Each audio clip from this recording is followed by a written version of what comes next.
네, 안녕하세요, 여러분. 미국 주식 읽어주는 여자 주식 누나입니다. 7월 16일 금요일 아침, 우리가 잠든 사이 밤새 미국 증시에선 어떤 일이 있었는지 체크해 드리도록 하겠습니다. 이날 뉴욕 증시는 파월 페드 의장이 인플레이션 일시적 발언을 이어간 가운데 혼조세로 장을 마감했습니다. 다우지수가 플러스 0.15% 상승해서 마감된 반면에 S&P 500 지수는 마이너스 0.33%, 그리고 나스닥 지수는 마이너스 0.70% 하락하면서 마감되었네요. 시장 참가자들의 관심사는 제롬 파월 연준 의장의 상원 증언과 그리고 경제 지표 및 기업들의 실적 발표였습니다. 파월 의장은 이날 상원에 출석해 인플레이션이 일시적이라는 기존 입장을 이어갔었는데요.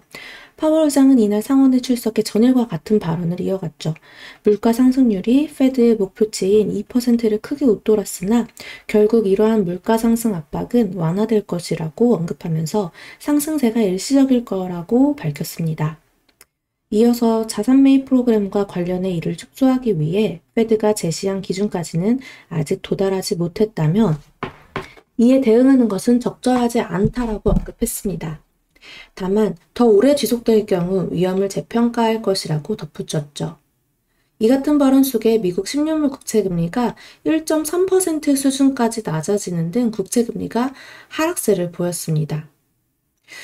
그런데 그럼에도 불구하고 지금 전체적으로 기술주들 조정을 받기 시작했죠. 아무래도 고점에서 차익 실현 매물이 나온다라고 평가할 수도 있는 것이고, 흐름이 오늘 또 어떻게 이어질지 체크하는 게 매우 중요하겠다 싶네요. 이어서 또 파월은 디지털 통화 도입에 대한 입장도 내놓았습니다. 파월은 연준이 아직 이에 대한 필요성을 못 느끼고 있다면서 디지털 통화의 가장 큰 위험 요소로 사이버 보안을 꼽았죠. 이렇게 되면 사실 저도 계속해서 강조드리고 있는 게 이 보안 업체, 보안 솔루션, 사이버 보안, 이쪽을 계속 우리가 공부하면서 눈여겨봤으면 좋겠다라고 말씀드리고 있는데요. 아무래도 이쪽이 또 한번 이렇게 하나의 또 테마주 형성으로 돼서 움직일 수도 있지 않을까라는 생각이 듭니다. 꼭 테마주가 아니더라도 언젠가는 실적주로 갈 수밖에 없는 그런 구조에 있지 않을까 그렇게 생각이 들어요. 같이 한번 공부해 보도록 해요. 또 스펙과 비트코인 등을 언급하면서 시장에 다소 거품이 있다고 지적하면서 이 암호화폐는 익명성을 원하는 사용자들을 위한 경우를 제외하고 결제 메커니즘이 되는데 실패했다라고 평가했습니다. 그리고 코로나19 델타 변이 바이러스 확산 우려는 여전히 좀 미국에서도 지속되고 있는 모습입니다. 미 존스홉킨스 대학의 자료에 따르면 50개 주 가운데 47곳에서 그 최근 일주일간에 신규 코로나19 확진자가 전주보다 10% 이상 증가한 것으로 나타났습니다. 특히 35개 주에서는 확진자 증가율이 50%를 넘어선 것으로 전해졌습니다. 글로벌 델타 변이 확산 속에서 이 중국 GDP 성장률이 부진한 모습을 보였는데요. 중국 2분기 국내 총생산 GDP 성장률은 7.9%로 집계되고 있어요. 전분기에 18.3%에서 크게 둔화된 수치입니다. 그리고 이날 발표된 주요 경제 지표는 조금 엇갈린 모습입니다. 미 노동부가 발표한 지난주 신규 실업수당 청구 건수는 36만 건으로 전주 대비 2만 6천 건 감소하면서 코로나19 사태 이후 그 최저치를 기록했죠. 또 이는 블룸버그 통신이 집계한 전문가의 전망치보다는 다소 많았지만 월스트리트 저널이 집계한 전망치와는 일치했습니다. 반면 페드가 발표한 6월 산업 생산은 전월 대비 0.4% 증가하는 데 그쳐서 시장 예상치를 밑돌았습니다. 또 이날 국제유가는 오펙 플러스 산유국들의 증산 가능성과 코로나19 델타 변이의 확산, 그리고 미국 휘발유 재고 증가 등에 대한 우려로 하락했습니다. WTI 8월 인도분 가격은 전거래일보다 1.48달러, 마이너스 2.02% 하락한 71.65달러에 거래 마감되었습니다. 주요 기술주들부터 한번 또 체크를 해보면요. 네, 사실 그냥 다 일제히 약세를 나타냈습니다. 흐름이 완전히 꺾였다 이런 건 아니어도 애플 같은 경우 그런 건 아니었어도 네, 전체적으로 좀 하락세. 아마존 같은 경우도 최고치 경신한 다음에 좀 다시 조정을 받고 있죠. 아마존이 가장 크게 마이너스 1.37% 큰 폭의 하락률을 또 기록을 했네요. 이 빵주에서는. 그리고 엔비디아 같은 경우도 네, 이렇게 쿵 하고 떨어졌어요. 대형 기술주가 이렇게 하락하면서 이 엔비디아 역시 4%대 마이너스가 나오면서 이 나스닥 하락장을 좀 이끌었다라고 볼 수가 있겠네요. 테슬라 역시 네, 좀 부진한 흐름이죠. 그래도 아랫골이 잘 잡히고 움직이고 있는데 역시나 대형 기술주 약세 속에서 부진한 흐름을 보였다라는 점. 반면에 모더나는 또 어제 이어서 오늘도 또 계속 잘 가고 있는 흐름이죠. 한번 우리 또 종목별로 볼까요? TSMC 같은 경우 마이너스 5.39% 하락을 했는데요. 이 사상 최대 매출을 기록했어요.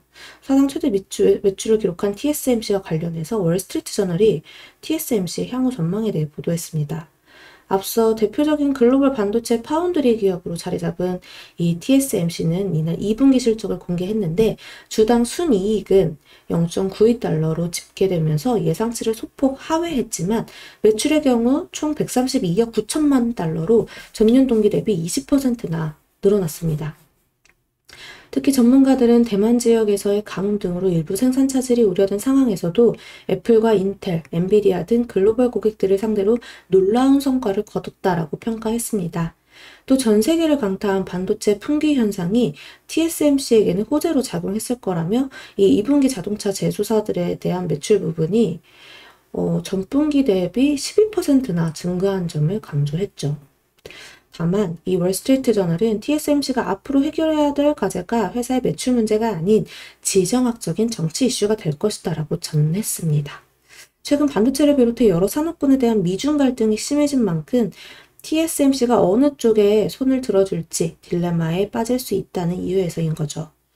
월스트리트 저널은 또 미국을 포함해 여러 국가들에서 TSMC의 제조 공장을 짓겠다고 의사를 전하고 있는 만큼 가장 좋은 혜택을 줄 수 있는 국가에게 선택과 집중을 해야 할 것이다 라고 덧붙였다고 하는데 네, 어떻게 될지 앞으로 또 TSMC 하면 또 우리 계속 삼성전자랑 연결돼서 생각하게 되니까요.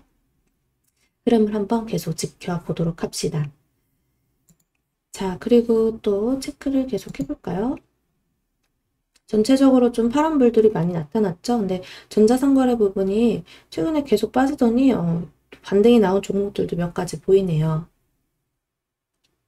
이렇게 쭉 보면 아스트라제네카랑 모더나는 상반된 흐름을 보여주고 있고 또 은행주들 흐름 나쁘지 않게 가고 있습니다. 계속 이제 좋게 호실적이 발표됐음에도 불구하고 하락하고 막 이랬는데 어제 같은 경우는 또 JP모건에서 발표가 나왔죠? 죄송합니다. 모건 스탠리에서 발표가 나왔는데 그 실적 발표 주당 순이익이 1.85달러로 리피니티브가 집계한 애널리스트들의 예상치인 1.65달러를 상회한 수치였습니다. 그에 따라 아주 살짝 0.05% 상승하면서 마감이 되었네요. 또 이렇게 쭉 보면은 네. 전체적으로 막 엄청난 특징적이었던 거는 없고 오랜만에 뭐 니콜라 다시금 살짝 그 상승한 흐름을 보여줬는데 우리나라에서 어제 또 수소 관련 엮인 것들 흐름 매우 좋았어요. 우리 뭐 효성중공업이라든가 또 효성 첨단 소재라든가 그리고 그 외에 좀 이제 또 계속해서 수소 관련 좀 공부도 해야 되겠죠? 물론 뭐 효성 가족들이야 실적이 워낙에 좋기 때문에 그에 따라 움직이는 것도 있었지만 분명히 또 수소 테마도 붙을 수 있다라는 거를 꼭 명심하시면서 한번 우리 계속 공부해 나가면 좋겠네요. 전체적으로 네 미국장 조정 받았습니다. 그럼 오늘장 더더욱이나 중요하겠죠. 우리나라 장 어제 흐름이 정말 좋았습니다. 코스피, 코스닥 모두 다 엄청 흐름 좋게 종가 때까지 끝까지 아주 강하게 올라와서 끝났어요. 외국인 수급도 좋았고 근데 이제 오늘 그 외국인 수급이 어떻게 움직일지 연속적으로 이어질지 아니면 오늘 좀 빠져나가는 모습이 보일지 우리가 계속 좀 포지션을 체크하면서 이제는 좀 더 약간 박스권 장세에서 움직일 수 있다라는 점을 체크하시면서 매매하면 좋을 것 같아서 주식 누나가 오늘은 오전 8시 40분에 게릴라 방송으로 찾아뵙겠습니다. 난 12시 방송 대신에 아침 장 시작 전에 들어가서 어제 들고 있던 종목들 오늘 어떻게 대응하면 좋을지 같이 좀 공부도 하고 의견도 나누면서 오늘 방송 이어가 볼게요. 왜냐하면 오늘은 금요일이니까요. 네, 그럼 오늘 이상 미국 증시 마감 브리핑 여기까지 할게요. 영상 재미있게 봐주신 분들 구독과 좋아요 그리고 알람 설정 댓글도 많이 부탁드리고요. 우리 이따 8시 40분 방송에서 만나요. 또 만나요. 이상 주식 알려주는 여자 주식 누나였습니다.